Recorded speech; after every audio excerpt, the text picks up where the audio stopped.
আপনাকে ছেড়ে চলে গেছে, আয়াতটি পরে নিজের শরীরে ফু দিন, দেখবেন সে আবার আপনার কাছে পাগলের মতো ছুটে আসবে। যেই মানুষটা আপনাকে ছেড়ে চলে গেছে, আপনাকে আর আগের মতো ভালোবাসে না, মহাব্বত করে না, এখন সে চাইতেছে আপনার সাথে সম্পর্কটা সে রাখবে না। এই রকমের পরিস্থিতির সম্মুখীন যদি আপনি হন, তাহলে বাবা আমি আপনাকে বলছি শুনেন, এই আমলগুলো আপনি করেন, কয়েকদিনের ভিতরে দেখবেন সে পাগলের মতো আপনার কাছে ছুটে চলে আসবে ইনশাআল্লাহ।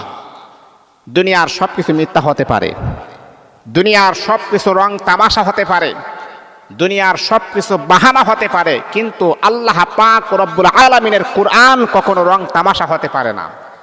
এই কোরআন মানুষকে সত্যের পথ দেখায়, এই কোরআন মানুষকে সত্যের আলো দেখায়, এই কোরআন মানুষকে জান্নাতি বানায়। আল্লাহু আকবার, আল্লাহু আকবার।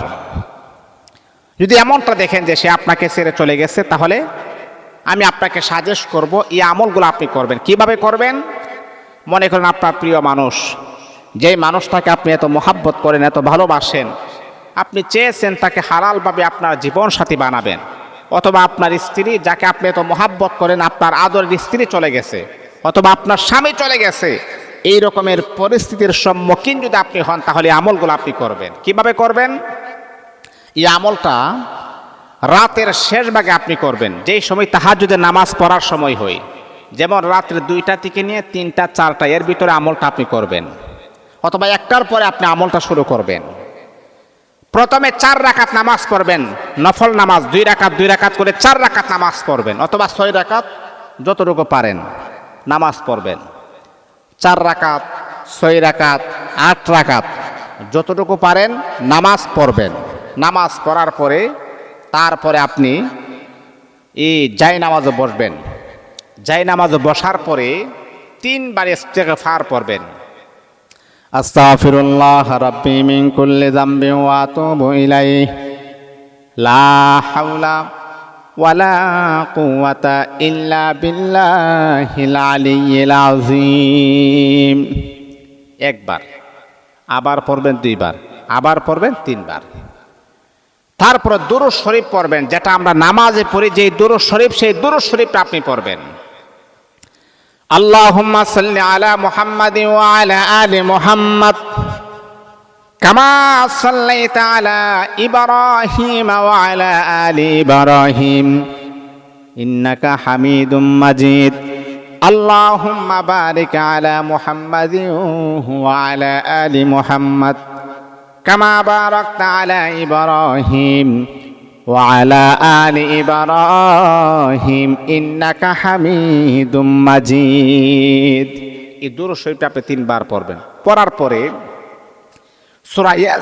সূরা ইয়াসিন আছে, কোরআনুল কারীমের ভিতরে যে সূরা ইয়াসিন, সূরা ইয়াসিনটা যদি মুখস্থ না পারেন, দেখে দেখে আপনি 1 বার পড়বেন। সূরা ইয়াসিনটা যদি মুখস্থ না পারেন, বসে বসে দেখে দেখে আপনি পুরাটা ইয়াসিন সূরা 1 বার আপনি পড়বেন। অথবা যদি বলেন হুজুর আমি তো পারি না, তখন আপনি পড়বেন ইয়া আরহামার রাহিমিন, ইয়া আরহামার রাহিমিন। আল্লাহ পাকের এই নামটা আপনি 107 বার আপনি পড়বেন। এ বন্ধু আমার, যদি আপনি সূরাতুল ইয়াসিন যদি আপনি না পারেন, যদি আপনি সূরাতুল ইয়াসিন পড়েন, তাহলে সবচাইতে বেটার হবে, সবচাইতে ভালো হবে। ও বন্ধু, আপনি যদি সূরাতুল ইয়াসিন যদি না পারেন, রব্বে কারীম আল্লাহ পাক রব্বুল আলামিনের নামটা হলো ইয়া আরহামার রাহিমিন, ইয়া আরহামার রাহিমিন। আল্লাহ পাকের এই নামটা আপনি পড়বেন। আল্লাহ পাকের নামটা পড়ার পরে আবারও 3 বার দুরূদ শরীফ, 3 বার ইস্তেগফার আপনি পড়বেন। এবং 3 বার দুরূদ শরীফ, 3 বার ইস্তেগফার পড়ার পরে 2টা হাত মালিকের কাছে বাড়ায় দিবেন, আর বলবেন রব্বুল আলামিন, আল্লাহ তুমি তো আমার মনের খবর জানো, তুমি তো আমার দিলের খবর জানো। আল্লাহ কি আশা নিয়ে তুমি মালিকের কাছে হাত বাড়াইছি, আল্লাহ তুমি তো আমার সব কিছুর খবর তুমি রাখো। রব্বুল আলামিন আমার স্বামী আমার কথা শুনে না, বিদেশের জমিনে আছে, এমনকি বাচ্চা কাচ্চারও কোনো খোঁজ খবর নেই না, আমার ভরণ পোষণ দেই না।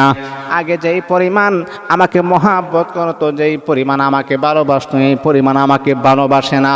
আল্লাহ, আমার স্বামী যাতে করে আমাকে মহাব্বত করে ভালোবাসে, আমার স্বামীর অন্তরে, আমার স্বামীর অন্তরে আমার প্রতি মহাব্বত আর ভালোবাসা তুমি পয়দা করে দাও। এই মা আপনি জানেন না, এইভাবে বেশি দিন নয়, মাত্র যদি আপনি 21 দিন যদি আমল করতে পারেন গো মা, আপনার স্বামী আপনাকে একেবারে ভালো না বাসলেও যদি এইভাবে যদি আমল করতে পারেন, আল্লাহ পাকের অশেষ মেহেরবানিতে কয়েকদিনের ভিতরে আপনার স্বামীর অন্তরে আপনার প্রতি ভালোবাসা মহাব্বত আমার আল্লাহ সৃষ্টি করে দিবে। অথবা আপনার মহাব্বতের মানুষ, এই মানুষটা আপনাকে কষ্ট দিয়েছে, তাহলে আপনি আমলটা করেন, মহাব্বতের মানুষ আপনার প্রেমে হাবুডাবু খাবে, সে আপনাকে ভালোবাসবে, মহাব্বত করবে, কেয়ার করবে। এই জন্যে যদি কেউ ছেড়ে চলে যায়, কষ্ট নেওয়ার কোনো প্রয়োজন নাই, এই আমলগুলা করেন, দেখবেন সে আবারও আপনার কাছে চলে আসবে।